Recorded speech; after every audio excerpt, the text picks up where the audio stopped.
Hi. We're looking at a new strategy on how to scale with Atlas, and I'm thinking of using YouTube. And this is probably a strategy I should have looked at earlier. And so this is more about documentation on a part of what we've been building. And so the world model layer is a foundational intelligence architecture that powers Atlas. It's not just another database visualization engine or dashboard framework. It serves as a platform's living digital representation of reality, enabling both humans and AI systems to understand how the world is structured, how systems interact, why events occur, and what consequences may emerge over time. Traditional analytic platforms visualize historical data through charts, graphs, and key performance indicators, KPIs. While these tools answer what happened, they rarely explain why it happened or what may happen next. And so the world model layer addresses this limitation by representing the world as a connected network of entities, relationships, states, flows, uh, temporal changes. Every dashboard, recommendation, simulation, and AI-generated insight is built upon this common understanding of reality. So with Atlas, dashboards become windows into an intelligent world model rather than an isolated collections of charts.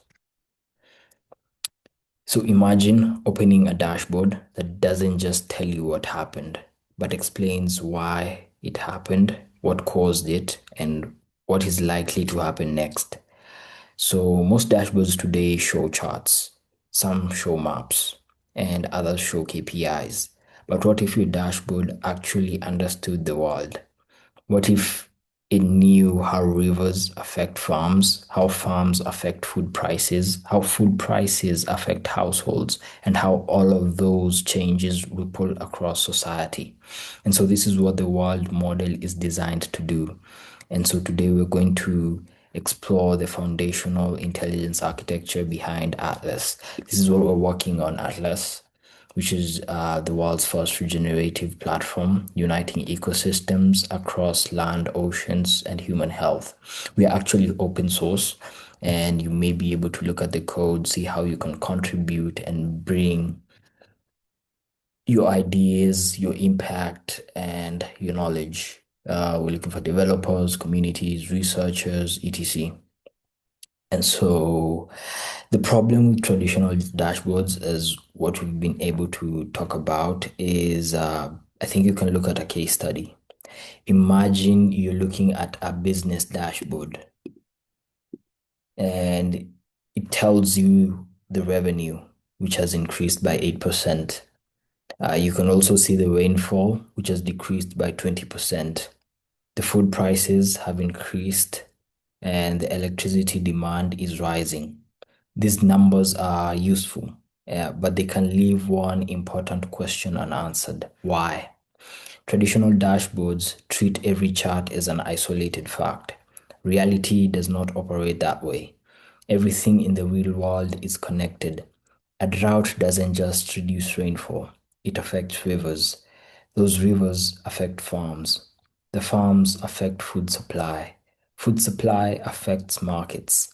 Markets affect households. Households affect society.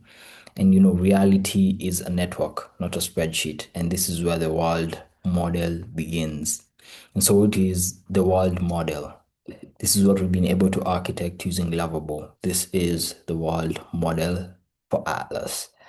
And so you can think of it as Google Maps. But Google Maps doesn't just store roads, it stores intersections, traffics, speed limits, destinations, relationships between roads, and how they all connect. Now imagine doing that for the entire world, not just geography, but governments, economies, healthcare, climate, energy, infrastructure, communities, and ecosystems. That is a world model. It is a digital map of reality. Instead of storing isolated data, it stores relationships between everything. And so the dashboard isn't the intelligence, the world model is.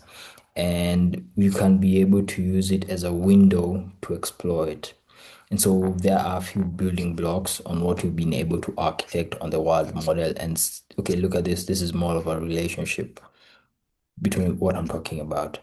And so there are major building blocks, and the first are entities.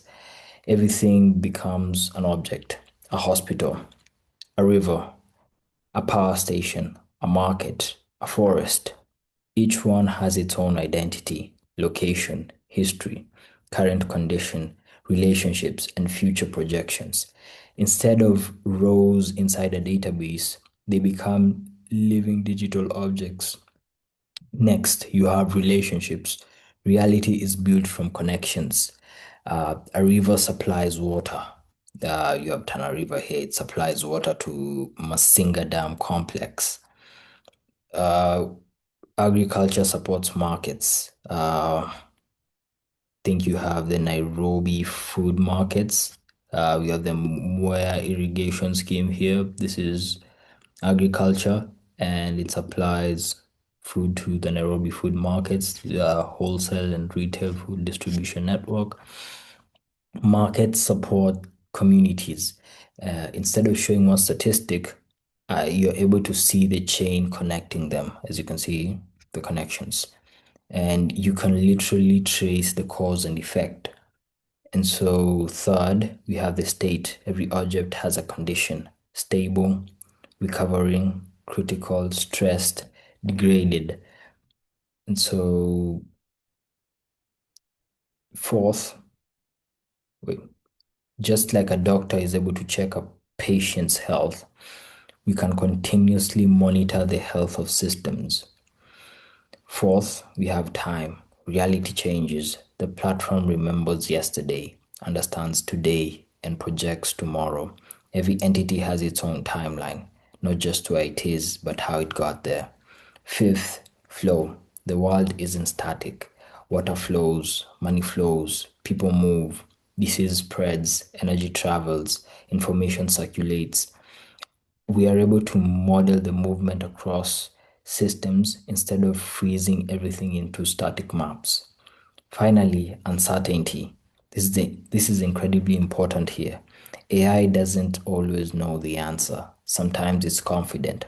Sometimes it's making an educated estimate. Atlas doesn't hide that. Every prediction includes confidence levels and supports evidence so users understand what is measured, what is inferred, and what remains uncertain. How the dashboard works. So now imagine opening Atlas. This is more of the world model. I think it will be hidden behind an authentication screen. And so the first thing that you can see is a living world map. And this is probably what would be accessible at that time, accessible as an analyst. And the first thing you see is a living world map, which is not just geography, but intelligence.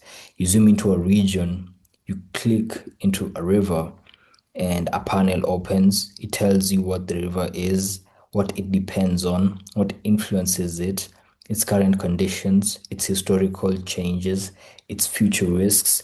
And when you're able to click it, you can trace the impact. Instantly, the system is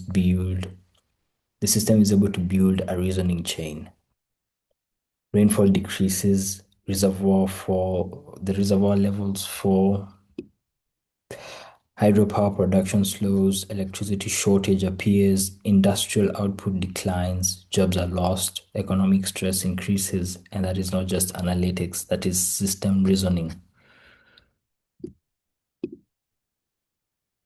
And why this changes everything. So most AI systems today recognize patterns. They predict, they classify, they summarize, but without context, they're often guessing. The world model gives AI something far more powerful: context, memory, relationships, constraints, history, meaning. Instead of asking AI to memorize the world, we give it a structured representation of reality. Now it can reason instead of simply predicting, and that's a huge leap. The world model is the foundation beneath every dashboard inside Atlas. Whisk dashboards, the climate dashboard, the infrastructure dashboard, healthcare, economic, they all draw from the same connected understanding of reality. The goal isn't to build prettier charts, it is to build systems that help people understand how the world works. Because once we understand how systems connect, we can make better decisions, solve complex problems, and design a more resilient future. If you've been able to dive into this architecture as far as we've gotten, let me know what component you'd like to explore next. Until then, I'll be able to keep building systems. I'll be able to explain what I'm working on. This is building public series. Uh, we won't be able to just visualize the world. We'll be able to build systems that understand it. And so this is a more in-depth analysis of what we've been able to architect here at Atlas. Uh, so, keep in contact, and I think Mo will come back later. So this is more of the scenario comparison among the things that we've also talked about. And so with Lovable, what we've been able to do is simulate the data. This is not real. Our systems are not yet operational. They require zero design principles. And so we are trying to use the data that we already have in order to, you know, connect all our systems together first. I think as we go through, as we go by, this video series will be in depth further, and we'll see how it goes. Thank you. This is Eugene, and this is my first video.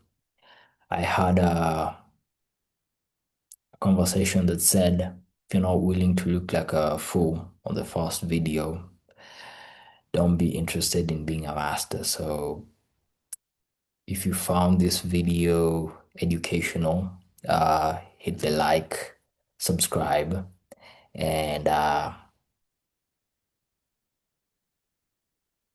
so yeah, that's all.